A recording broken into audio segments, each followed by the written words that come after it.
This was the initial brand ideas I had for my brand. I just started off with a little mind map just to get going. I feel like I need to do a mind map every time I start a CPJ or any project, really, just because I always feel like overwhelmed and what to do and where to start. So I started with my logo. I just had a look at different fonts, just different things. Some hand rendered font.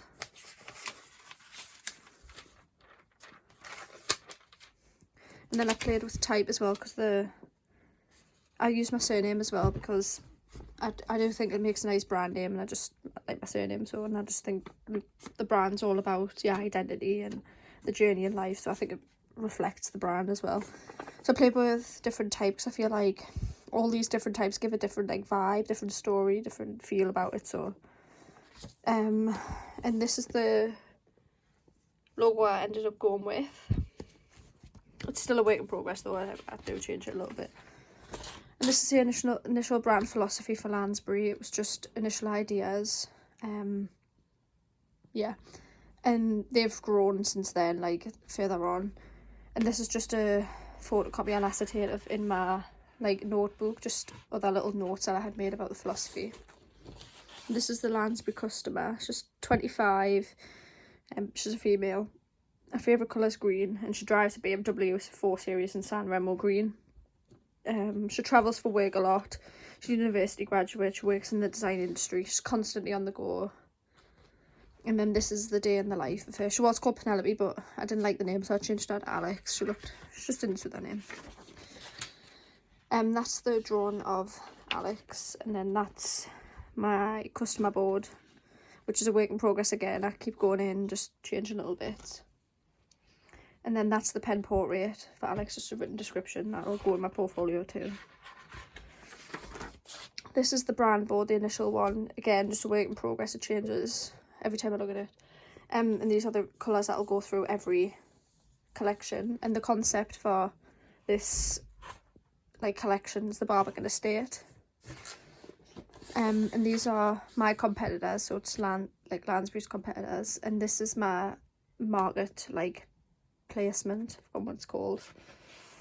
But yeah, and then I looked at competitors in visual form as well, just as well as like as visual, it was like design inspiration too, just to see where to start.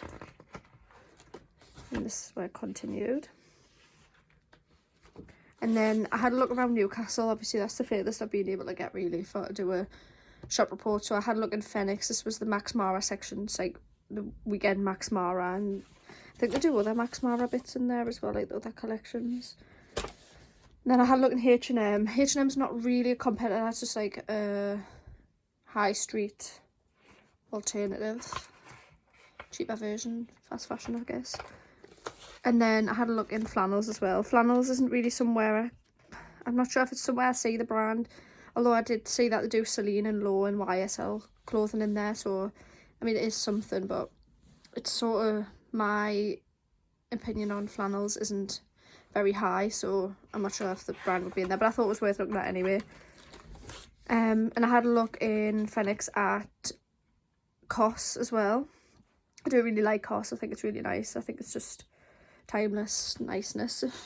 And then I had a look in John Lewis as well, in a brand called Kin, which I had never heard of. I really like it. They had some really interesting silhouettes. And then Whistles and Reese as well. I had a look at some bits there. And then this is in Phoenix again, just looking at more details really. Phoenix has been done out, so it's like really upmarket now. It's nice. And this is the brand Ian Ideology's initial thoughts again. It was just like another, like, I keep going back because I just feel like it wasn't solid. And then I started looking at silhouette inspiration using Moulage, Vogue Runway, online stores, archives and store reports too. So yeah, I just had a look at these. I had a go at lengthening the silhouette from that to that as well. And then this was using the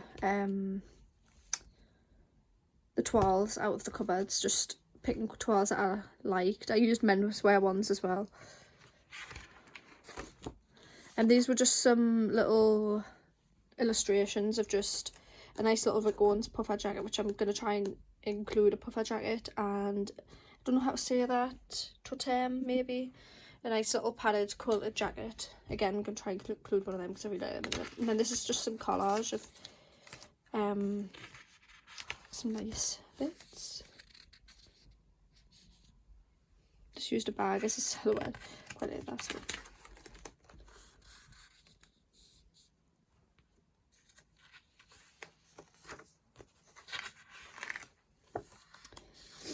And then I've got a vintage Danny Mac trench coat. So I do really like that. I take a lot of inspiration from that. So I just did a little drawing of that, and then the sleeve, and then I photocopied the sleeve as well. Like how baggy it is, because really big size. And then I started looking at other brutalist architecture. Because obviously it's on the Barbican estate, I can't just really take inspiration from that. So I had a look at the Royal National Theatre and the Alexandra Road estate in London. And then I seen this in Costa Rica on Pinterest, which I really liked again. And this, which is the Apollo Pavilion in Peterlee, so it's extremely local. I didn't even know it was there. It's really nice. I just took a screenshot of someone's Instagram as well when they had been. And then I had a look at the Pearl in Newcastle as well, near Stack at the bottom of Northumberland Street. Then I had another look at the Barbican estate. I had printed off some more pictures and stuff that I had taken, just went through that again. And I've got a Barbican estate book by, is it Steph or Assie or something? And I just highlighted just some bits. It's got interviews from residents and just said, frankly, it's one of the places in London I can't stand. But it says that the perceptions change and it's beautifully proportioned. It's just such a nice place. Just a little bit of overlay in there. Little painting, like illustration of the close-up of Barbican. This is the magazine I got when I went. Just for the residents and people that go there, I think. And then I did a little mood board of other brutalist estates. And I took my camera to Newcastle again, had a little look around. This is like near the ring road, near the uni. I don't know what it's called. It's like behind where Fat Buddha used to be. So I had a little look, and I had a little look at the textures of things as well, because I think that's something that's going to be really important to incorporate.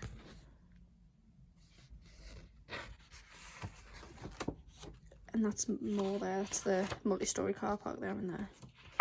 And I started looking at historical influences.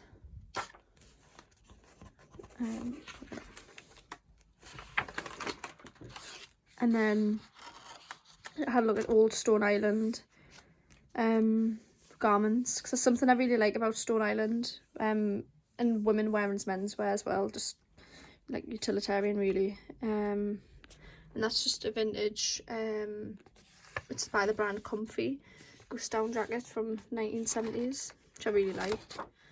And I have a Sack woman's jacket, and then another Stone Island park, I think. And then I had a look at inspiration as well. This is my inspiration mood board. This is just things I took off Pinterest from different brands. And then I went back in to look at vintage again. So I've got this vintage Levi's denim waistcoat, which I love. And then my brother's got this Stone Island overshirt, which is like really crinkly. It's a bit like, I'm not sure if it's like ripstop fabric, I'm not too sure, I need to have a look, but it's like crinkly. It would be nice to incorporate that into my collection as well. And then this is the picture I took my colour inspiration from. This is my colour story. I just need to do the gouache for that, which I'm going to do tomorrow. Started looking at a bit of print as well, because I think it would be nice to incorporate some print. Obviously the lining of clothing and stuff. I used lino to do this. This was done with rocks, so I just used the side of like a rock. That was just some abstract, like, I'm just videoing something for uni.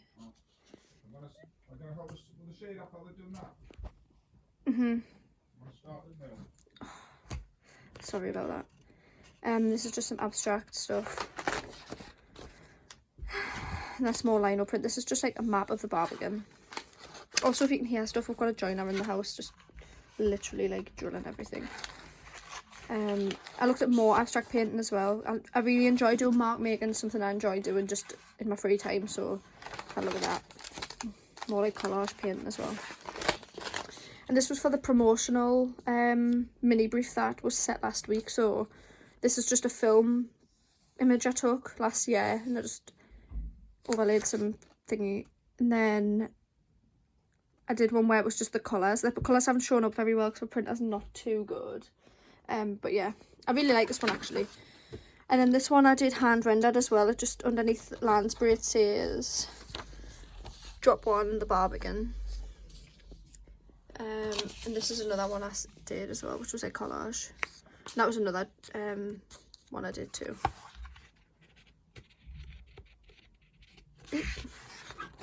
And then this is when I started designing. To be honest, I'm struggling with this. I'm feeling really just uninspired and just, I don't know, I just get really bad imposter syndrome when it comes to this. I just don't think I'm very good at it. I hate doing it because I know how unconfident I am in it. So I've started design developments, which are here. There's one.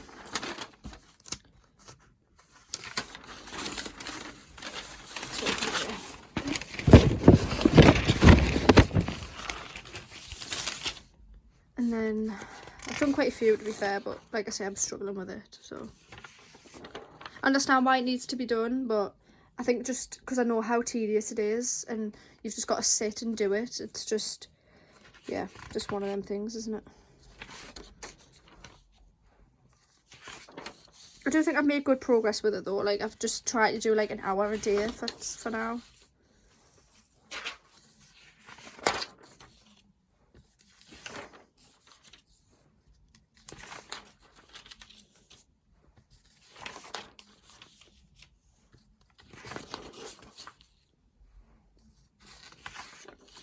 And that's all I've done so far.